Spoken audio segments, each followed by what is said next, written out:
네, 부산에서는 유흥업소 연쇄 감염 확산세가 무섭습니다. 일주일 새 120명이 넘는 확진자가 나왔는데 접촉자만 2,000명이 넘습니다. 교회와 색소폰 학원 등 새 집단 감염도 잇따라서 발생하고 있는데요. 대부분 방역 수칙을 제대로 지키지 않은 것으로 드러나서 추가 확산 가능성도 있습니다. 강혜슬 기자가 보도합니다. 부산에서 유흥업소 첫 확진자가 나온 건 지난 24일. 유흥업소 영업시간 제한이 풀린 지 열흘 만입니다.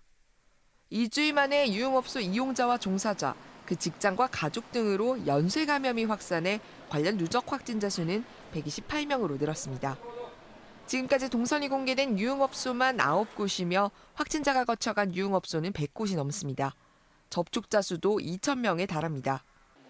이처럼 감염이 확산한 건 종업원이 여러 곳을 옮겨 다녔고 대부분 장소가 밀폐됐기 때문입니다.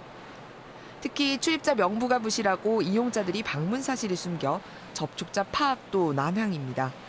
노래가 이루어지는 경우에 방음을 위해서라든지 이렇게 시설이 되다 보니 환기가 원활하지 않은 공통적인 특성이 있어서 감염에 취약한 부분으로 보고 있습니다. 현금 결제가 이루어져서 접촉자 파악이 잘 되지 않는 업소도 다수 있습니다. 새 집단 감염도 잇따르고 있습니다. 영도구의 한 교회에선 11명이 확진 판정을 받았는데 예배 방역 수칙 이행 여부와 추가 접촉자를 파악하고 있습니다.